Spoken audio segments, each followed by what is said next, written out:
Baik, Assalamualaikum warahmatullahi wabarakatuh.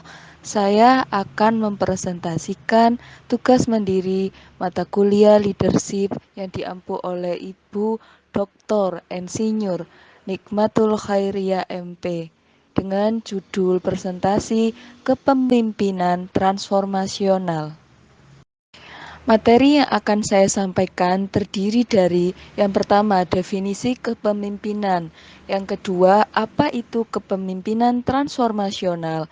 Yang ketiga, bagaimana kepemimpinan transformasional menurut para ahli. Yang keempat, karakteristik kepemimpinan transformasional. Mari kita slide berikutnya. Sebelumnya, saya belum memperkenalkan diri saya.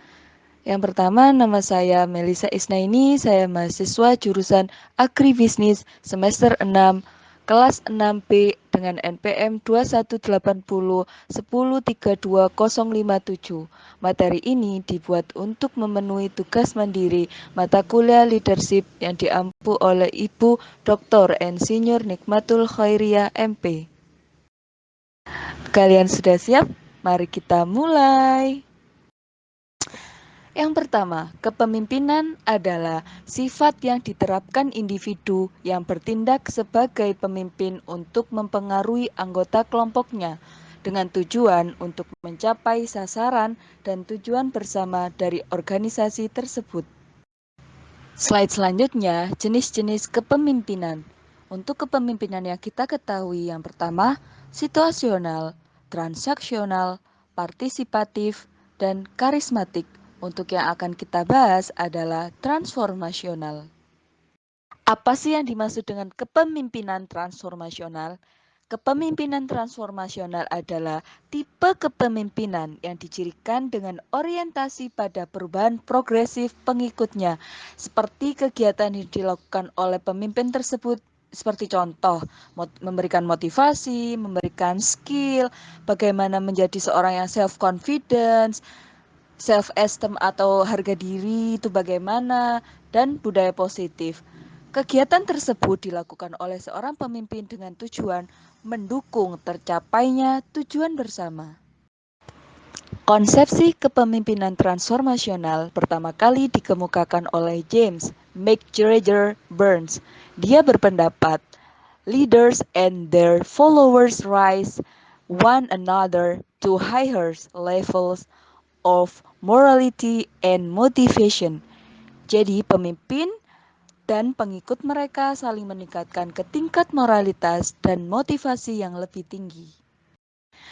Menurut ahli yang lain, Bernard Bass mengatakan, leadership and performance beyond expectation, kepemimpinan dan kinerja melampaui harapan. Karakteristik kepemimpinan transformasional menurut Bernard M. Bass. Yang pertama, idealize influence. Pemimpin transformasional berfungsi sebagai panutan bagi pengikutnya. Mereka tidak hanya memimpin, tapi mereka juga memberikan contoh nyata. Yang kedua, intellectual stimulation. Mendorong kreativitas di kalangan anggota tim. Pemimpin tersebut mendorong anggota timnya untuk mengeksplorasi cara-cara baru dalam melakukan sesuatu dan kesempatan baru untuk belajar.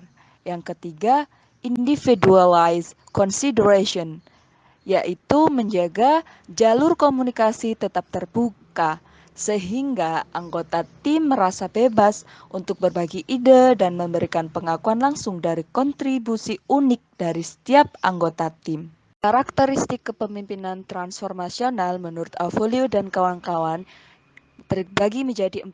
Yang pertama, idealized influence or charismatic influence. Jadi mempunyai makna bahwa seseorang pemimpin transformasional harus karisma yang mampu menyihir bawahan untuk bereaksi mengikuti pimpinan.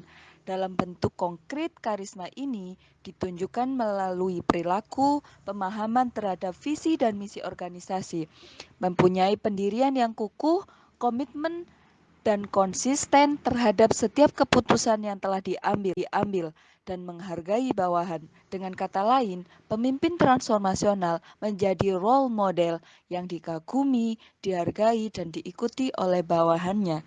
Yang kedua, inspirational motivation. Berarti karakter seseorang pemimpin yang mampu menerapkan standar yang tinggi akan tetapi sekaligus mampu mendorong bawahan untuk mencapai standar tersebut. Karakter seperti ini mampu membangkitkan optimisme dan antusiasme yang tinggi dari para bawahan. Dengan kata lain, pemimpin transformasional senantiasa memberikan inspirasi dan memotivasi bawahannya. Yang ketiga, intellectual stimulation. Intellectual stimulation karakter seorang pemimpin transformasional yang mampu mendorong bawahannya untuk menyelesaikan permasalahan dengan cermat dan rasional. Selain itu, karakter ini mendorong para bawahan untuk menemukan cara baru yang lebih efektif dalam menyelesaikan masalah.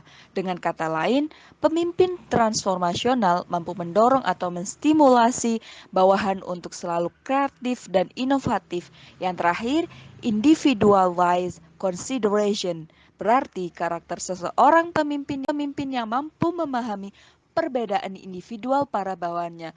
Dalam hal ini, pemimpin transformasional mau dan mampu untuk mendengar aspirasi, mendidik, dan melatih bawahan. Selain itu, seorang pemimpin transformasional mampu melihat potensi, prestasi, dan kebutuhan berkembang para bawahan, serta menjadi fasilitas atau memfasilitasinya. Dengan kata lain, pemimpin transformasional mampu memahami dan menghargai bawahan berdasarkan kebutuhan bawahan dan memperhatikan keinginan berprestasi dan berkembang para bawahan. Kesimpulan dari materi ini adalah organisasi atau institusi pendidikan membutuhkan sosok pemimpin untuk memajukan, mengembangkan, serta membawa institusi yang dipimpin menuju ke arah yang lebih baik. Kepemimpinan transformasional, salah satu gaya kepemimpinan yang modern yang mampu mengubah dari visi misi menjadi aksi dan melakukan dengan membuat visi yang jelas, memotivasi staf untuk menjadi kreatif, inovatif, membangun budaya belajar, serta membangun komunikasi yang efektif. Baik, terima kasih presentasi dari saya. Bila ada kesalahan dan kekurangan, mohon maafkan. Wabillahi taufiq wal hidayah. Assalamualaikum warahmatullahi wabarakatuh. Have a great day ahead.